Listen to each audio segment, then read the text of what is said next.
Hola a todos, soy Cristina Pascual de la Facultad de Educación de Segovia y lo primero que quiero hacer es agradecer a los organizadores de este congreso los esfuerzos que seguro que han tenido que hacer para llevarlo a cabo durante estos tiempos tan difíciles que estamos viviendo. La comunicación que presento hoy se basa en los resultados de un seminario internivelar y la viabilidad de la evaluación formativa y compartida durante el confinamiento por la pandemia COVID-19.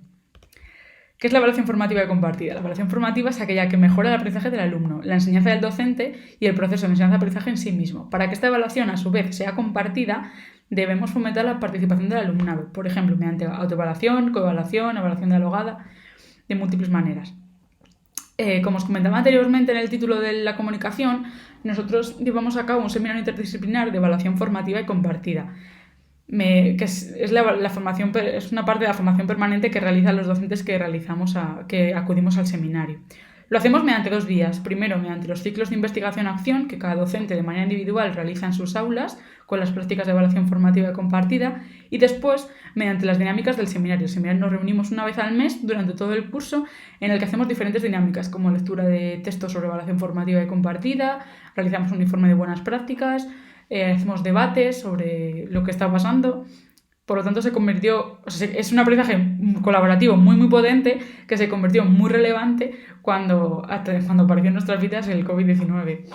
Se produjo esta situación de confinamiento y educación a distancia y tuvimos que cambiar todo el trabajo del seminario para que se convirtiera en un grupo de trabajo y apoyo, algo más constante y sobre todo que fuera enriquecedor para los participantes del seminario.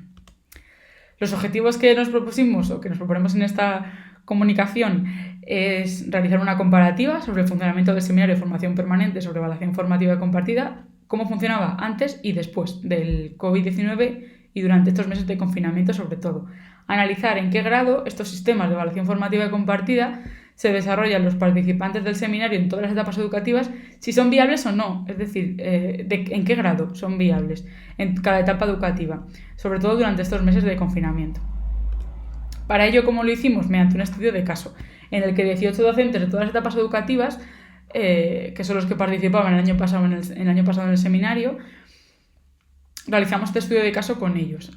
Para acción de datos, analizamos las actas de reunión del seminario y los cuestionarios sobre el proceso de evaluación formativa y compartida durante la situación de crisis generada por el COVID-19. En este cuestionario realizamos múltiples preguntas, solo para esta comunicación nos hemos basado en una de ellas. Esos datos los hemos analizado con ATLAS-T y hemos secuenciado 2 variables. La primera, el funcionamiento del seminario, y la segunda, la viabilidad de los sistemas de evaluación formativa, un poco en función de los objetivos que nos hemos propuesto. Los primeros resultados. ¿Cómo funciona el seminario? Pues como podéis ver, cada una de las dinámicas del seminario las hemos dividido entre las de antes del confinamiento y las de después, o durante la situación de confinamiento y situación de educación a distancia. El desarrollo pasó de ser presencial a telemático, lo cual muchos participantes lo agradecieron porque de esta manera podían conciliar su vida laboral y familiar en esta situación tan complicada que nos creó el COVID.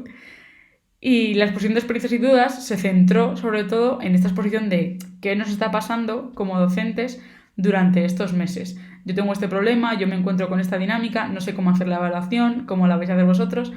Esto fue, la verdad, que muy enriquecedor y se enriqueció sobre todo con esta reflexión grupal que os pongo un poquito más abajo, que se adaptó un poco en las últimas actas, en actas 6, 7 y 8, a la situación que estábamos viviendo en cada momento.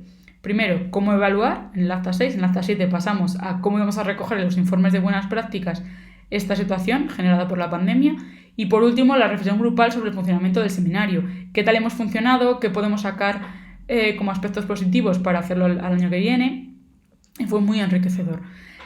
Los debates sobre las lecturas quedaron eliminados, fue lo único que tuvimos que eliminar debido al grueso de las otras dinámicas.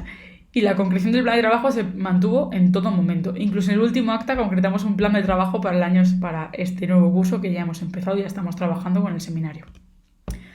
Por otro lado, la viabilidad del sistema. Como veis a simple vista en la tabla, el sistema creen que es más viable. Hay más docentes que creen que es viable que no. Sobre todo los que consideran que es nada viable se debe a la autonomía del alumnado. Son alumnos de educación infantil y educación primaria y como os pongo un poquito más abajo, el ciclo de educación infantil decidió dar actividades orientativas y nunca obligatorias. Si veis un poco la distribución de los docentes y de los grados de viabilidad o no del sistema de evaluación formativa y compartida, se pudo hacer porque los feedback eran muy concretos y muy breves, se hacen de manera telemática, se ajustaron un poco las técnicas y los instrumentos a hacerlo de manera telemática con los alumnos, esta educación a distancia, y se pudo llevar a cabo, sobre todo en las etapas superiores, como os he dicho anteriormente. Si os fijáis, todos los centros de educación universitaria consideran que sí es viable. Como conclusiones, el funcionamiento del seminario es muy positivo, pese a la situación de educación a distancia ocasionada por la pandemia COVID-19. Es más, muchos de los docentes consideraron que les ayudó muchísimo a llevarlo a cabo. Y la viabilidad es diferente en función de las etapas educativas. Sobre todo está condicionada por la autonomía del alumnado. Daros cuenta que las familias, cada una tuvo su situación. Había niños que eran muy pequeños para seguir una educación a distancia y sobre todo una evaluación formativa y compartida de manera continua. Y también los docentes se encontraron con esa barrera de la educación telemática. Sí que nos gustaría seguir ampliando este estudio, sobre todo con los datos que recogimos durante estos meses, seguiremos haciéndolo, y también comparar un poco con otros grupos de formación permanente, cómo llevaron a cabo durante el confinamiento el desarrollo de sus trabajos. Así que por mi parte nada más, dar gracias una vez más a la organización y a ti que me estás viendo, y un saludo para todos. Muchas gracias.